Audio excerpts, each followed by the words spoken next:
Athi ke sise Dr. AP Xuma local municipality sijoinwa ke ngusodolophu ke ngakumbi ke kula masipala ahloniphekileyo ke umeya ukhansila Siyabulela Kazanqa. Namhlanje lusuku olukhulu ke ngakumbi ke kula masipala ndiyaqonda ke noko bantu abaninzi ke kudala ke beyilindele ke le sizawuva banzi ke nalapho ke kulindeleke pha ingqobo mall sort turning ceremony sizawuva banzi into kwinkqubo izawuqhuba njani na. Masikubulise tatumeya tata enkqubeni sixolisa nje ngokungena late kodwa ke sikunike elithuba uzibulisele kumphulaphuli weVukani FM ngale mini namhlanje. Enkosi kakhulu umsasazi, mandithathe lithuba nam lokuzibulisela apha kweli jelo losasazo leVukani FM singumasipala waseDr. AP Xuma nabo bonke apho olu sasazo lwenu othi lukwazi ukufikelela khona ngale mini esimanqada sixakekile. Sizalisekisa zonke izinto besimane sifika apha kweli jelo losasazo sisithi ngokwezicwangciso zethu zophuhliso oluhlangeneyo sifuna uqinisekisa into sikhoya abatyali zimali kuba sibonile into yoba umcimbi wentswelangqesho uyagquba apha. Kufuneka senze wonke amacebo namaqhinga wokukhweba bonke abantu abangasincedisa kwezo ngxaki. Lolo suku ke namhlanje lwethemba olubonakala luza kuzalisekiswa xa sikwazi into yoba namhlanje sithi ekubeni kwento yoba kudala le nto endizawuthetha ngayo apha itshitshilizi kuthi kanti namhlanje ndithetha ndisithi kwiiyure nje ezimbalwa ungxowankulu nomasipala edibene nabo bonke nabachaphazelekayo uza kube msasazi simanqadanqada namhlanje simiyeyeye kuyavuywa kwimiguyo kwenziwa yonke loo nto namhlanje. Ndiyaqonda ke ngakumbi le project esijonge kuyo sodolophu ngakumbi leNgcobo Mall iza ngakumbi namathuba emisebenzi kumasipala waseDr. AP Xuma nanjengoko ke selutshilo sodolophu wathi ke inikeza ithemba nanjengoko benikade nithetha ngalo kodwa ke olusuku lwanamhlanje lufikile nalapho ke sijonge ke pha ke kwi-sword turning ceremony. Ungakusicacisele banzi ngeprogram yanamhlanje sodolophu? Enkosi msasazi, silindele namhlanje ii-directors zika-Billion Group nanjengengxowankulu oza kuthi asakhele olu dederhu lwevenkile, le nto siyibiza ngoba yi-shopping mall. Sizawuba ke sibe neququ naye ngentsimbi ye-10 apha kwii-ofisi zakwamasipala. Emva koko sihambe siye kulo mhlaba ekuzawuthi kwenziwe kuyo le mall siyokunikezela ngokusesikweni, siphethula isoyi, sihlangene nabo bonke ii-stakeholders ezichaphazelekayo kuba ingomcimbi lona msasazo kwangoku umcimbi omkhulu esithi makubekho wonke umntu azokubona. Umcimbi omkhulu uzaba sekubeni xa sekuthiwa imoli lena igqityiwe. Ndiqinisekile msasazi into yoba emva kwemini namhlanje xa sesinikezele ngokusesikweni isayithi leya ku-Billion Group ukuba makaqalise umcimbi wokwenza ii-earthworks, sizakwazi ubuya kuwe sikuxelele okokuba ngaba kuthiwa le mall izawuthatha ixesha elingakanani, kulindeleke into yoba i-grand opening iza kubakho nini na. Abantu abazawukwenza le mcimbi kuthiwa zii-earthworks bebesebefikile kwangoLwesithathu, sabonisana kuba laa ndawo besesiyibolekise ngayo kwabashishina ngeeteksi ukuba babe nendawo yokumisa iiteksi zabo phaa. Idepartment yakwa-community services nedepartment yakwa-LED bendinikeze umyalelo into yoba mayithethisane nabo bonke abantu abachaphazelekayo ukwenzela into yoba sinqande ukungquzulwana ngezinto ebekufanele uba sizithethile savumelana ngazo, ukwenzela into yoba xa i-development le seyiqhubeka yokwenziwa kwemall singaxoxi izinto ebekufanele uba sizixoxe kulo nyaka kupheleyo, sizixoxe kuba ezo zinto ziza kumisa ukuba kude kusetyenzwe kuba eyona nto siyifunayo ekugqibeleni kukutshintshwa kobuso bale dolophu yalapha eNgcobo nokuba abantwana balapha eNgcobo bakwazi ukufumana imisebenzi. Xa uthetha ngemall msasazi, obona into yoba ingake iqashe xa ndiqikelela into esondeleyo phaa ku-500. Loo nto iza kuthi msasazi ikwazi ukuvula amathuba wezinye economic opportunities. Kuba umbuzo esina sizibuze wona yinto yoba abantu bayathanda ukusuka kwiindawo abahlala kuzo ezikude kwezi lali zaseDr AP Xuma, bafuna ukusondelela kufutshane, ukusebenza kufutshane, ukwenzela ukuba msasazi bakwazi uvuka baye emsebenzini.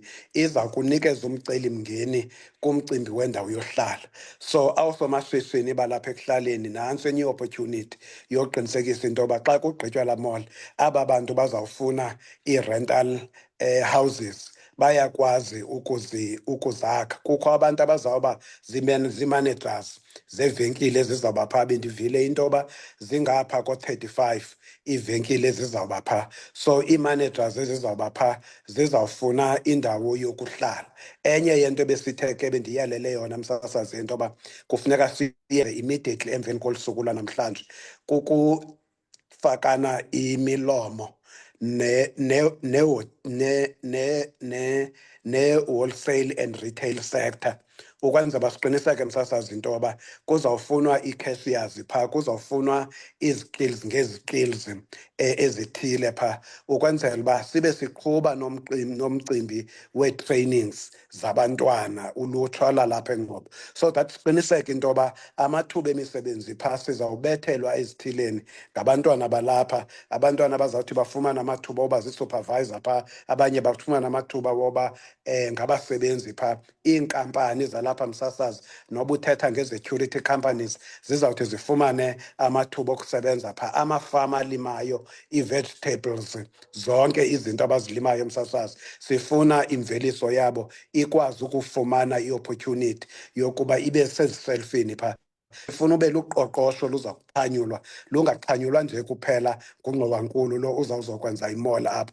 Ibe luqoqosho luza kuxhanyulwa ngabantu balapha eNgcobo ngokubanzi. Kubekho umntu othi yintoni mna into endingayenza phaa. Abanye bazawufuna uvula iikhawashi kwaphaa kwimall, kuzawubakho irenki phaa, yonke nje ezo zinto msasazi. So sifuneka ngoku si-engage to the whole value chain yaxa sekusithiwa kugqityiwe. Bazawupatisipeyitha ke msasazi abantu abaninzi ngeli xesha lolwakhiwo, abantu abaninzi phaya. Siyavuya ke msasazi into yoba sinabantwana esasibatreyinile kwi-construction sector, sathatha abantwana abayi-33 kodwa kuphumelele nje abantwana abayi-19. Abo bantwana bazuyosebenza phaa njengabantu abayi-cheap labour, bazawusebenza njenge-skilled labour phaa, kuba sifuna ubancedisa nabo bakwazi ukuzi-establishela ikampani yabo, so that xa kufika imisebenzi ekumila kunje bakwazi uyosebenza phaya befumana isheri yabo, bengayi njengabasebenzi kodwa besithi kuloo 30% nathi sifuna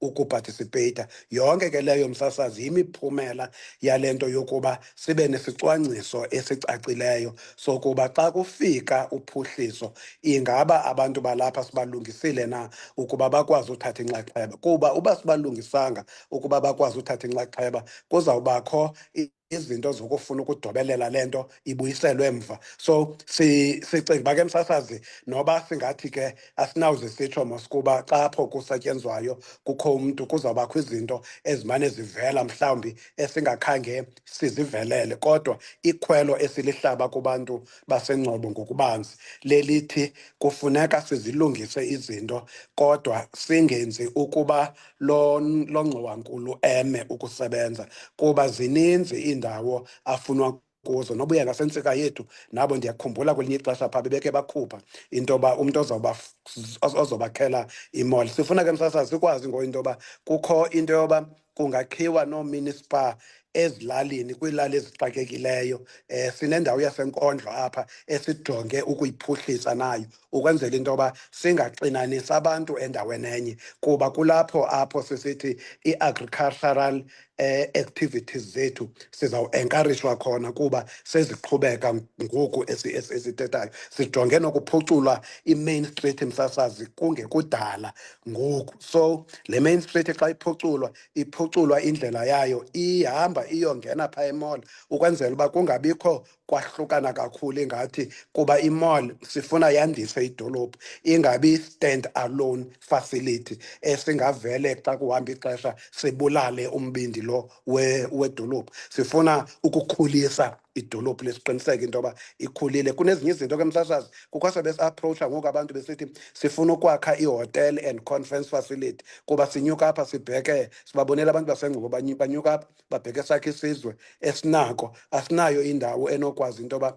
ii-departments zikwazi ukwenza loo nto yazo. So this particular development is also going to give i-rise to other economic opportunities ukuba abantu bakwazi ukwenza. Kukho nathi sebendinkqonkqozela abantu besithi sifuna uzokwakha i-private hospital apho uyayiqonda uba yikho ecala yikho eEliot so ayikho edutywa uyabona ayikho ecofa imvaba. So xa sinokwakha so we can be able to take an advantage of these opportunities and turn ingcobo lena siyisuse xa kubalwa idolophu ezincinci kujongwe ngenxa idolophu noko. yexesha sodolophu sibethwa ke lixesha tata Yes, yes, sesingena yes. kwixesha le-sport update kodwa ke noko ndiyaqonda ke sivile sibulele kakhulu yanga ke neprogram yanamhlanje ngayimpumelelo sodolophu.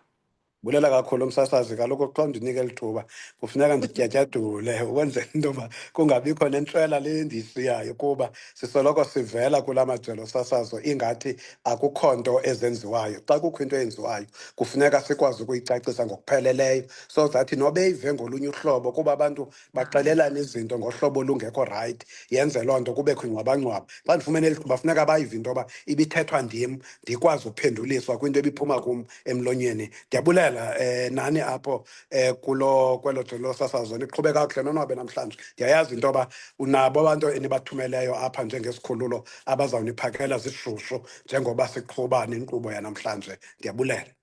Nkosi kakhulu sodolophu ke kumasipala wase Dr. AP Xuma ukhansila siyabulela